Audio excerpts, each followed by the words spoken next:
Welcome students, class 12th के लिए आज हमने आपके एडवर्टाइजमेंट सेक्शन से जो सबसे ज़्यादा इम्पोर्टेंट टॉपिक है और वो टॉपिक है आपके किसी भी आपके हाउस को या रूम को या आपके फ्लैट को आप किराए पर देना है, आपको बेचना है, खरीदना है, किराए पर लेना है। अलग अलग चीज़ें आपके दी हुई हैं। मैंने क्या किया है, एक मैटर प्रिपेयर किया है और आपको मैं एक तरीका समझाऊंगा, उससे आपके ये जितने भी क्वेश्चंस आ रहे हैं अलग अलग, आप इनको तुरंत ही बहुत ही शानदार तरीके से एग्जाम में बनाकर आ जाएंगे। आपको रटने की जरूरत नहीं पड़ेगी क्योंकि आपको 4 चीजें रटनी है और इसके अलावा अभी उसने क्वेश्चन घुमा दिया तो फिर रटी हुई चीज भी काम नहीं आएगी। इसलिए इसको आप समझ लीजिए, लाइफ टाइम आपका इसका परमानेंट सॉल्यूशन हो जाएगा। देखते हैं, आपके ज़्यादातर क्वेश्चन में आता है कि आपने एक नया मकान बनाया है या आपका पुराना मकान है, आप उसको बेचना चाहते हैं और आप एक एडवर्टाइजमेंट प्रिपेयर कीजिए ताकि आप लोकल न्यूज़पेपर में उसे प्रकाशित करें। आपको कोई फ्लैट परचेज करना है, बेचना है, कोई मकान बेचना है, या फिर आपको क्या है किराए पर कोई मकान देना है, रूम देना है, या आपको वांटेड चाहिए रहने के लिए, अकोमोडेशन वांटेड रहने के लिए चाहिए, निवास स्थान चाहिए किराए पर।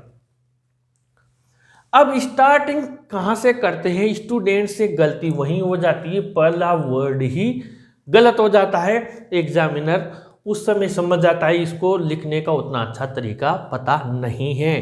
इसलिए सबसे पहले तो ये देखें कि जो आपके टॉपिक आया है उसको आप यहाँ पर हेडिंग इस जगह पर लिखें, वो आप अच्छे से समझ कर लिखें कि आपको हाउस फॉर सेल चाहिए तो आप कैपिटल में यहाँ पर हाउस फॉर सेल लिख दें, यानी बेचना है। टू लेट किराए पर देना है तो आप टू लेट यहाँ पर कैपिटल लेटर में लिख दें इस जगह पर, बिल्कुल यहाँ पर। टू परचेज अ फ्लैट, आपको कोई फ्लैट परचेज करना है आप यहाँ पर लिख दें। हाउस परचेज करना है यहाँ पर लिख दें। आप परचेज भी लिखकर आ सकते हैं। अगर आपको निवास स्थान चाहिए इसका आया है तो आप वांटेड यहाँ पर लिख दें। अकोमोडेशन वांटेड भी आप लिख सकते हैं। अब यहाँ पर इस जगह पर मान लीजिए आपके पास में कोई चीज उपलब्ध है या आपको किराए पर देनी है, तो यहाँ पर इस जगह पर मेनली जब आपको किराए पर देना है, यहाँ पर अवेलेबल से इसको शुरू करें, उपलब्ध है, ठीक है, उपलब्ध है। अब आपके पास उपलब्ध है, क्या उपलब्ध है, एक नया मकान है, आपको क्या करना है, इसको किराए पर देना है, तो यहाँ से अवेलेबल से आप चालू कर दें। आपको बेचना है कि आप डायरेक्ट यहाँ से भी स्टार्ट कर सकते हैं, क्योंकि न्यूज़पेपर में जितने कम वर्ड्स लिखते हैं उतना अच्छा होता है।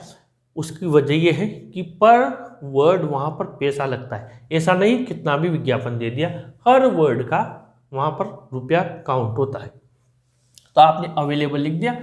अगर आपको चाहिए तो आप यहाँ वांटेड लिख सकते हैं। खरीदना है तब भी आप लिख सकते हैं और आपको किराए पर चाहिए तब भी आप लिख सकते हैं। अवेलेबल का समझ में आ गया, यानी जो आपके पास है वो तो अवेलेबल है और जो चाहिए, चाहे खरीदना है या किराए पर है, वो आपके पास नहीं है, आप वो वांटेड लिख दें। मान लीजिए आपको एक मकान किराए पर चाहिए तो आप यहाँ पर अवेलेबल, यहाँ पर वांटेड लिखे इस जगह पर, वांटेड। अब न्यूली बिल्ट नहीं, किराए पर चाहिए तो कोई आपको नया बना के थोड़ी देगा। जो भी मकान है बस आप कंडीशन ये लिख सकते हैं कि मुझे इस एरिया में चाहिए, वो लिख सकते हैं। ऐसा नहीं है मुझे नया मकान बना के किराए पर दो, तो आपको क्या लिखना है वहां पर, न्यूली बिल्ट जो वर्ड है ये यूज नहीं करना है, आपको वांटेड अ हाउस, ठीक है। ये विशेष ध्यान रखिए। कब, जब आपको क्या चाहिए, यहां से मैं आपको लेके जा रहा हूं इस जगह पर, इस जगह पर या इस जगह पर, ठीक है। आपको किराए पर चाहिए तो आप क्या लिखेंगे, अ हाउस। हाँ, अगर आपको खरीदना है तब आप कंडीशन नए मकान की भी दे सकते हैं और आप चाहें तो हाउस भी कर सकते हैं, क्योंकि ज़रूरी नहीं है अब उस कॉलोनी में कहीं फ्लैट कोई वहाँ प्लॉट खाली ना हो तो आपके लिए कोई नया मकान बने और फिर आप खरीद, हो सकता है आप थोड़ा पुराना भी ले लें, तो वहाँ भी न्यू बिल्ट न लिखें। ये आप तब लिखें जब आप बेच रहे हों, क्योंकि आपको पता है आपने बनाया कि अभी नया बना हुआ, तब आप ये न्यू बिल्ट लिखें। नहीं तो किराए पर, और इस पर आपको क्या करना है, ये हाउस ही लिखना है, किराए पर लेना है या खरीदना है। तो ये बात क्लियर होगी मकान के बारे में। अगर मान लीजिए आपको क्या करना है, मकान नहीं, आपको चाहिए फ्लैट, फ्लैट के पहले आप लगा सकते हैं 2 BHK, 2 BHK लिख सकते हैं आप, 3 BHK, 2 BHK bedroom hall kitchen, ये आप लिख सकते हैं। और ये चीज़ें उसमें 1 हॉल 2 बिग बेडरूम्स और ये किचन, ये सब मिलते हैं फ्लैट में 2 BHK में। तो आपको ये लिखने की जरूरत नहीं है, क्योंकि यहाँ पर 2 BHK का मतलब यही होता है। लेकिन मकान में आप ये चीज़ें लिख सकते हैं। अब मैं आपको बिल्कुल क्लियर कर देता हूँ बिना कन्फ्यूजन के। आपको स्टार्ट से हाउस फॉर सेल बेचना है, ये ऐसा का ऐसा ही लिख दीजिए, कुछ चेंज नहीं करना। अ न्यू बिल्ट हाउस पूरा का पूरा ये लिख दीजिए, कोई दिक्कत नहीं। अगर बेचना है तो बस हेडिंग यहाँ पर हाउस फॉर सेल लिख दे, ये ऐसा का ऐसा लिख दीजिए। बस यहाँ पर आपको क्या करना है, प्राइस और ये चीज़ मतलब ना पेबल अप टू रुपीज, बस आपको क्या करना है, प्राइस और लिखना है 70 लाख, ये रेंट भी न लिखे, आपको क्या लिखना है, प्राइस 70 लाख और ये रेंट वाला न लिखे, किराए पर चाहिए। यानी कि मॉडर्न किचन प्राइस 70 लाख और कॉन्टेक्ट। समझ में आएगी बात, यानी बेचना है तो प्राइस ही लिखे हुए, आप तो डायरेक्ट ही पेबल अब दे सकते हैं, आपको देना थोड़ी। तो प्राइस 70 लाख, यहाँ पर फुल स्टॉप लगा दे, रेंट वगैरह नहीं लिखे, बेचने वाला तो बन गया, ऐसा का ऐसा ही, कोई दिक्कत नहीं है। अब हमें क्या करना है, मान लीजिए ये चीज़ टू परचेज खरीदनी है तो आपको वांटेड लिखा और अ हाउस लिखा, न्यू बिल्ट लिखना नहीं है, चलने दो आप इसी तरह से। लेकिन आप यहाँ पर एक थोड़ा ध्यान रखें, अ हाउस, अब आप एरिया पहले लिख दें, अ हाउस, ध्यान से समझे, a house in Pratapnagar Kota, ध्यान से समझे। आपको खरीदना है तो पहले लिख दें अ हाउस, एक मकान चाहिए हमें इन प्रतापनगर कोटा में। अब ये यहाँ से जो आपका चल रहा है, जितनी भी सुविधाएं चल रही है, ऐसा हो वैसा हो, ये सब चीजें हो, तो फिर आप क्या करें, मैं यहाँ समझा रहा हूँ, किस बारे में समझा रहा हूँ, जब आपको मकान खरीदना है या फिर आपको मकान किराए पर चाहिए, दोनों में चलेगा। तो आपको क्या करना है, एक शब्द लिखना है, 2 शब्द, इट शुड बी, क्या लिखना है, इट शुड बी।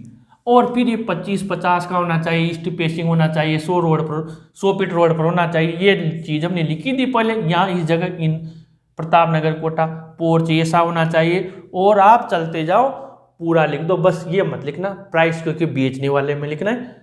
तो यहाँ पर हम प्राइस नहीं लिखेंगे, बल्कि यहाँ क्या लिखेंगे, आपको खरीदना है तो आप लिखते हैं पेएबल अप टू 70 लाख, हम 70 लाख तक दे सकते हैं। अगर आपको रेंट पर चाहिए तो आप ये प्राइस भी मत लिखो, पेएबल अप टू रुपीज, तो आपको क्या लिखना है, पेएबल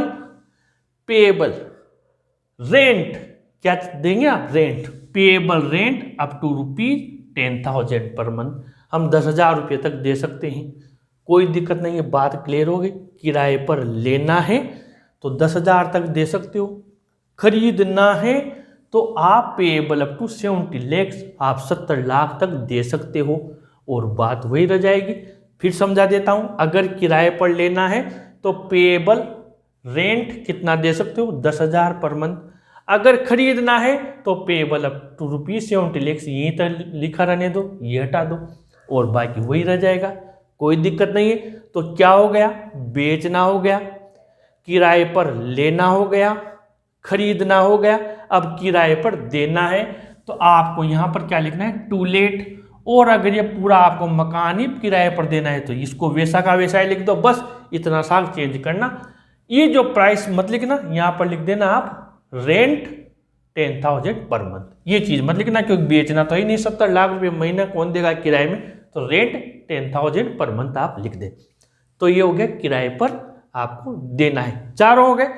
एक और, अगर कोई स्टूडेंट है उसको रूम चाहिए तो वो लिखते हैं यहाँ पर वांटेड या 1 रूम सेट, एक रूम सेट चाहिए और उसके अलावा उसको जो जो चीज़ें चाहिए, सेपरेट किचन बाथरूम जो चाहिए, नियर और उसके स्कूल जहाँ coaching, near Allen coaching institute, near Allen और इन तलवंडी एरिया, और फिर आप वापस वही लिख दें रेंट जितना 1000 2000 पर मंथ।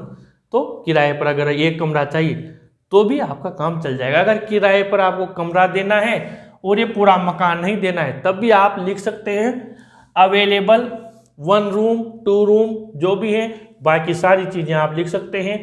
ये है टाइल्ड फ्लोर है और उसमें लेट बाथ है सेपरेट, वो चीज़ें लिख सकते हैं अगर कमरे भी किराए पर देने हैं। बाकी 4 चीज़ें मेन हैं जो कि आपको मैंने समझाई। फिर भी किसी भी प्रकार की दिक्कत हो तो एग्जाम तक हम इसके 1-2 वीडियोस और समझ लेंगे। आप इसके आधार पर जो आपने जो भी गाइड्स डेस्क जो भी लाए हैं, क्वेश्चन पेपर्स मॉडल पेपर्स, उन्हें सोल्व कीजिए। किसी प्रकार की दिक्कत आती है तो कमेंट बॉक्स में लिखिए, मैं इसके और वीडियोज बना दूंगा, क्योंकि आपको टॉपर बनाना हमारा मुख्य लक्ष्य है। इस वीडियो को अपने फ्रेंड्स को जरूर शेयर करें, जरूर लाइक करें और अपने चैनल को जरूर सब्सक्राइब करें। Students, thank you.